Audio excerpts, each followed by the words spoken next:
salah satu penyair yang ada di Banten, yaitu Bapak Sulaiman Jaya. Sebelumnya, izinkan kami memperkenalkan diri. Saya Novaliza Aulia. Saya Anggun Gina Widiani. Saya Santi Mulyani. Saya Najwa Ernisa. Selamat menyaksikan. Assalamualaikum warahmatullahi wabarakatuh. Waalaikumsalam warahmatullahi wabarakatuh. Selamat siang Bapak. Selamat sore. Gimana kabarnya hari ini? Alhamdulillah. Tadi saya sampai di sini bagaimana Ya. perjalanan dari rumah di Kerajinan sampai di FKIP Ciwaro ini? Tadi tuh saya sempat mampir dulu tentang di Madrasah di sekolah Florida. Saya udah makan itu tentang apa 10 kali di depan berapa di sekolah pembelajaran kecil itu loh SMK yang terkesan kan pada daftar ulang. Tapi ya mendek lolos juga. Alhamdulillah ya Pak, sampai jam segini itu akhirnya Bapak sampai juga di FKIP Ciwaro ini dan kami dari kelompok 3 ini mau cari Bapak dengan Bapak ini adalah seorang penyair puisi ya Pak ya.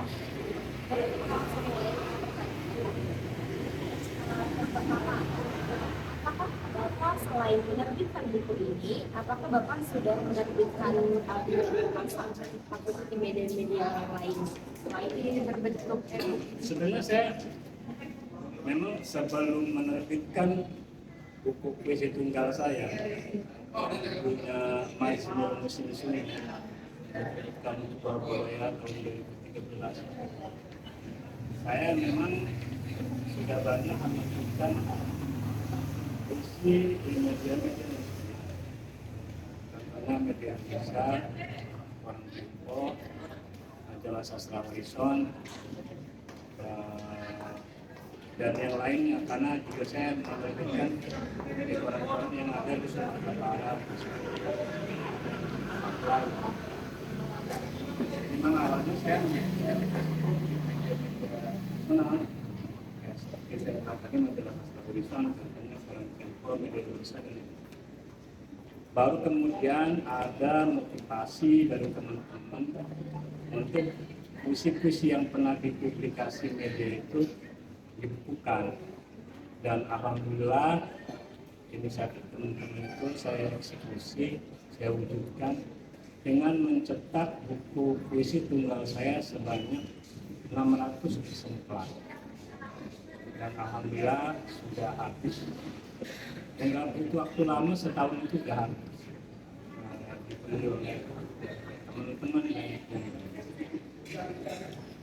sejak kapan Pak Bapak sudah menuliskan puisi, sejak tahun berapa dan pada saat apa Bapak sudah langsung ke dalam menuliskan puisi? Kalau sejak kapan saya menulis? Sebenarnya sejak sekolah menengah juga saya sudah mengekspresikan perasaan dan pengalaman saya melalui puisi. Ketika saya suka sama peserta saya perempuan, saya gerak di buku pelajaran sekolah kan dulu kan ada buku tulis itu ya, yang kertas menilai buku identitas itu. Saya tulis di situ kadang di lembar terakhir di pelajaran. Ya ketika kuliah akhir pelajaran. Ya ketika kuliah hobi itu berlanjut dan saya coba saya print puisi-puisi itu. Kebetulan ketika itu kan ada acara di warung apresiasi buku itu masih di situ. Itu ada penyair Sukarti Al-Fatihah. Saya bawa tuh tempo istri saya sampai Bang Kaji itu lagi ngobrol sama seniman dan dia bilang, Bang, maaf yang sebentar, saya berharap abang mau baca terus 7% saya boleh baca, ada sekitar 5 atau 7 menit kan. Terus kata Bang Kaji, kamu kirim ke media Indonesia yang di sini, tulis di surat kamu, bilang aja ke media medianya bahwa puisi kamu sudah dibaca oleh saya menanggapi, saya bilang yang terhormat Redaktur Sastra Media Indonesia, berikut saya kirimkan beberapa puisi saya sebagai wujud kontribusi saya untuk media Indonesia di kapal sastra. Kebetulan puisi-puisi saya ini dibaca mengkaji salah fakta sebagai saya kirim puisi itu malam hari ini jadi jadi sejak kapan puisi itu karena awalnya memang puisi itu sebagai ekspresi hobi ya, kelengkapan bahasa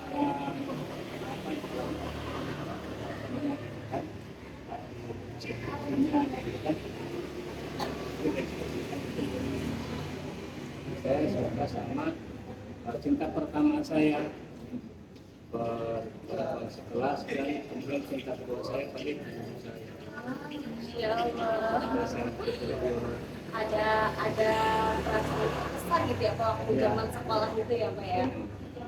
Dan kalau boleh tahu Pak, apakah puisi dan puisi Bapak yang terdapat di buku Aksara Seribu ini pernah mendapatkan penghargaan atau pernah memenangkan sayembara atau lomba dan itu pun tingkat apa? Kalau yang di aksara-aksara lugu itu memang kebetulan puisi-puisi relatif yang baru belakangan ya. Kalau yang pernah menjuarai juara satu lomba puisi nasional tahun 2019 dengan pesertanya itu 1.200-an orang lebih, itu dia ada di buku antologinya tersendiri itu Kota, Kata, dan Kita yang diterbitkan oleh Dispardu DKI Jakarta bekerjasama dengan Yayasan Hari Puisi Indonesia. Kalau yang di sini bahkan puisi-puisi ini hanya beberapa pernah di publikasi media digital seperti misalnya di tempat dan yang lainnya, tapi belum ada yang mendapatkan. Dan itu puisi yang berjudul Di Kota Tua Jakarta.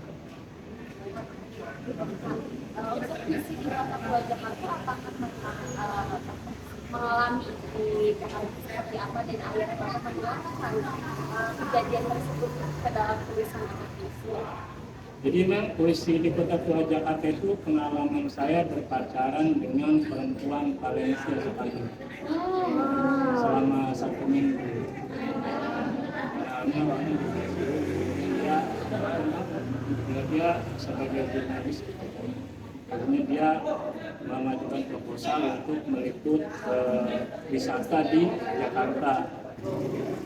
Air hujan dari Jakarta, di situ saya jalan selama seminggu ke Kota Tua dan sebagainya. Dia waktu itu minatnya di bagian kampus. Jadi saya ungkapkan saya mengunjungi beberapa tempat bersejarah di Jakarta. Saya tuliskan itu pengalaman tahun 2011. Tahun 2009 ada lomba menulis puisi di Jakarta. Sudah saya baca ulang puisi itu, lalu saya kirimkan. Saya perbaiki sedikit-sedikit kan. Alhamdulillah. Berarti pokoknya dengan puisi yang punya pesan sendiri, pokoknya ada someone yang sekarang masih dengar banget, apalagi dari Spanyol ya Pak ya. Jauh sekali itu dari Spanyol. Mungkin Bapak bertanya satu menit yang Spanyol.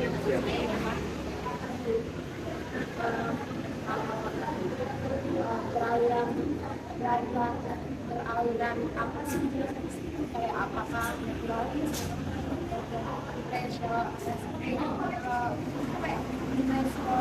atau ekspresi puisi yang dikatakan Sebenarnya itu bisa ditebak sendiri oleh kalian ya. Kalian kan yang memiliki perangkat metodologisnya. Tapi kalau menurut saya, kebanyakan puisi-puisi saya memang berangkat dari ekspresi-ekspresi pengalaman hidup saya, ekspresi-ekspresi kenangan hidup saya, ekspresi-ekspresi perasaan saya. Jadi kayak gini ya, misalnya kan kita bicara tentang ekspresi dulu secara umum biar kita lebih mudah memahami. Ketika seorang aktris teater memerankan tokoh misalnya Nyai Dasima, yang berperan sebagai pembantu di keluarga Belanda. Dia pribumi yang dinikahi tapi statusnya tidak naik kan, tetap aja dia pribumi. Dia mengekspresikan perannya itu di panggung teater. Kepada siapa ekspresi itu ditunjukkan? Pada teman penonton. Lalu ada misalnya si ibu yang menangis karena suaminya meninggal. Itu juga kan ekspresi kesedihan karena ditinggal orang yang selama ini menjadi tumpuan hidupnya dan tumpuan kasih. Itu kan juga pengalaman. Ekspresi sekali. Jadi ekspresi itu bagi saya itu sifatnya interaktif. Dia lahir dari ada sesuatu dan diekspresikan kepada sesuatu. Si tukang beca dimarahin sama tukang ojek, dia memarahkan balik. Itu juga ekspresi. Lahir dari interaksi kehidupan kan. Nah, biar kita mudah memahami apa itu ekspresi. Nah, karena itu bagi saya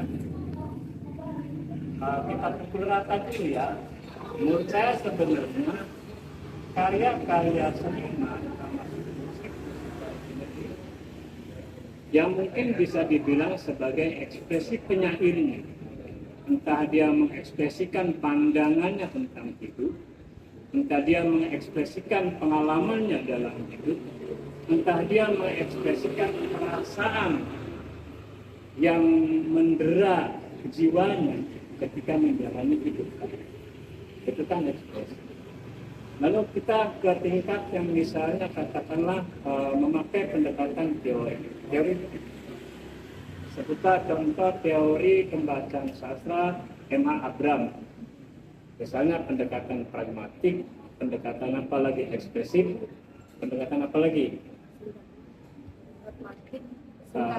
Pendekatan mimetik, dan pendekatan ekspresif, kayak gitu kan.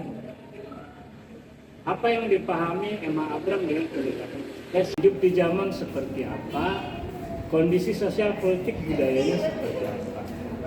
Misalnya saya kasih contoh ini juga contohnya sama anak-anak ini.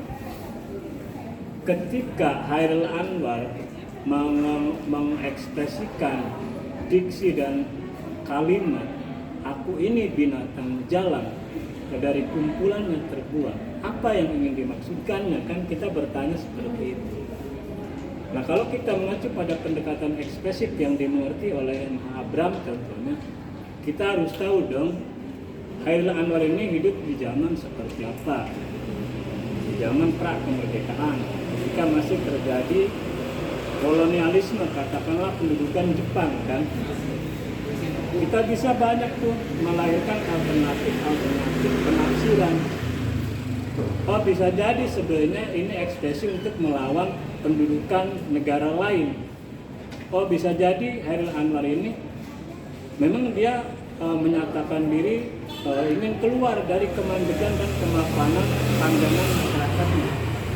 Itu bisa banyak. Lalu kita lihat kondisi sosial politik budaya halal itu seperti apa masyarakat dan tradisi kan seperti itu. Nah, maka menurut saya ekspresi yang haruslah kita mengerti itu adalah ekspresi yang lahir dari banyak faktor kan si pengarang atau seniman mengekspresikan sesuatu melalui karyanya itu kan juga ada kondisi sosial yang menyebabkan dia mengekspresikan itu kan. Bisa bilang tadi, ketika saya patah hati lalu menulis puisi cinta yang menerangkan tentang rasa angst, kecemasan dan lain sebagainya. Nah, puisi-puisi saya menurut beberapa pembacaan teman saya itu tergolong puisi romantis meditatif. Puisi-puisi yang memang ekspresionis dan puisi-puisi juga ada yang impresionis menggambarkan pengalaman pribadi pada momen tercerahkannya seorang penyair ketika mengagumi keindahan alam. Itu kan impresionis. Jadi ya kira-kira seperti itu jawaban saya. Ada romantis, ada siswanya gitu kan campur ya Pak. Saya bacakan. Boleh tahu videonya lagi? Iya Pak, ini. Siap dapat. Mana ini lihat videonya? Iya. Ini video khusus, satu lagi video yang khusus di sini. Oh, video ini. Ya nanti yang pendek kirim ke saya kan. Jangan yang itu, HP lo aja. Ini kasih apa-apa ya nanti ya. Jangan HP gue. Apa itu, Bos? Jelek-jelek. Dan nanti kalian punya modal bahan. Di sini mending nih. Ya seperti itu. Sana kamu. Kok kalian tuh nggak ikut? Sok duduk. Oke. Bapaknya aja kan udah. Bapaknya aja Pak. Anggun, anggun. Kenapa kalian kenal juga? 3, 2, 1. Ketika aku mencintai. Ketika aku mencintai bunga tidur dari susunan kalimat. Cuaca berjatuhan di pepohonan sempit. Ketika aku mencintaimu yang semula dilanda sapa, tiba-tiba tertawa dan bernyanyi ceria. Dan ketika aku mencintaimu, engkau tak ada dalam perumpamaan dan bahasa keulangan yang sama. Itu kan juga puisi ekspresi romantis kan? Agak menjiwai, kayak menyatakan perasaan gitu. Itu video yang memang Iya Pak. baru kita lanjut. Iya Pak, baik Pak.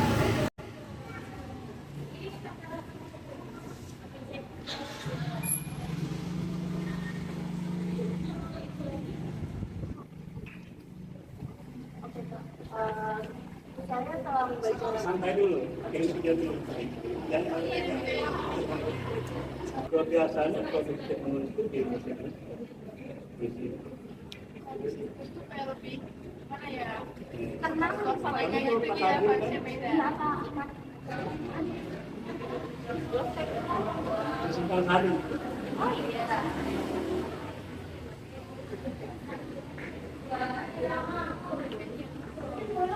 Sudah pas kan? Oke,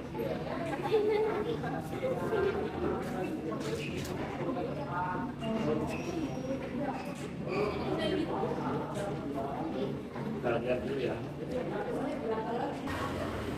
Lihat nih. Dengar yang kali biar pada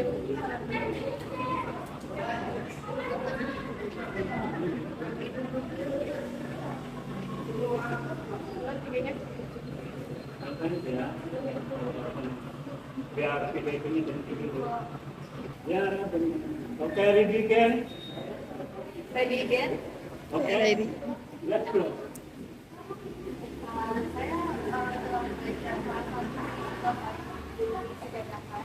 Saya boleh bertanya, Bapak kira-kira apa inspirasi Bapak jadi para kebijakan ini? Saya melihat kebijakan ekonomi politik yang berbeda dari pemerintah pusat dan isu politik kita seperti kita suksesi dan lain sebagainya. Menurut saya belum berdampak baik buat masyarakat. Ya, betul. Betul ya. Contohnya misalnya kita habis banyak uang triliunan untuk bikin pemilu-pemilu, tapi tetap aja yang kaya tetap dari politik. Yang kedua kebijakannya juga saya melihat belum sepenuhnya murah. Masih lebih pro organisasi dan korporasi yang memang mereka mendanai para kandidat. Saya kasih contoh begini. Dalam demokrasi itu kan kita pahami secara ini siapapun boleh mencalonkan dan juga lagi dia memang dicalonkan oleh partai yang memenuhi syarat istilahnya di ambang batas 20%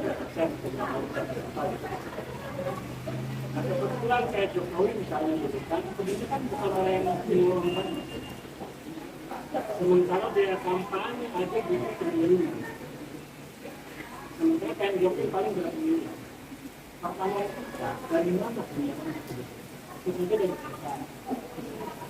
Konsesi apa? Feedback dengan timbal balik. Kalau itu dari perusahaan, 8 sampai kita Itu lima. Akhirnya kemudian kebijakan ekonomi politik akhirnya dalam penetrasi masyarakat ada menguntungkan perusahaan yang mendanai kampanye dan ketimbang pada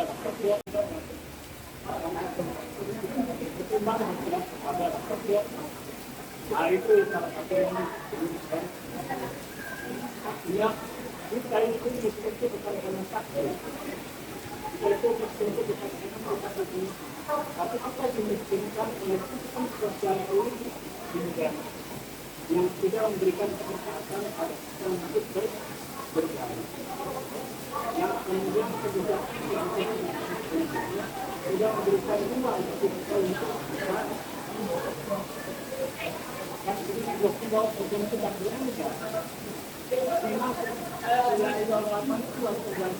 negara bahkan dimiliki dari ini. Dan ketika kebijakan negaranya membantu rakyat yang berjaya, kemiskinan dan kan juga masyarakat kita bergerak. Kemudian itu maka ini saya yakin oleh para pemimpin kita dan pemimpin kita dalam rangka melanggengkan satu salah satunya itu yang ingin saya sampaikan. Saya bilang seperti yang saya tadi nanti ada kita memang saya dulu akan itu bertemu kamu baca ya kalian juga pernah begini ibu-ibu pemungut sampah mengingatkan aku pada harapan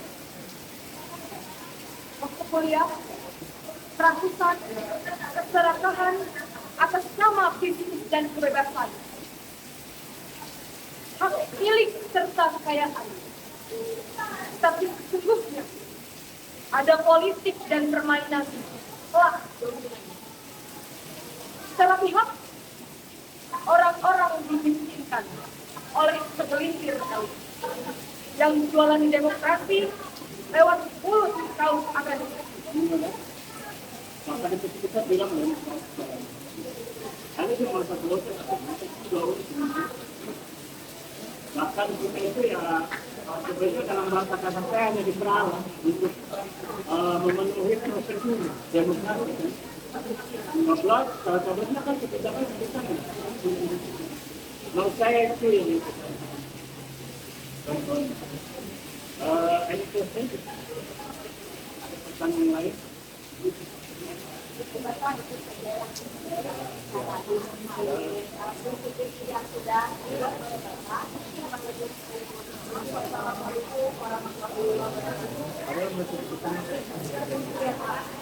Jadi gini, saya itu pengen bilang begini.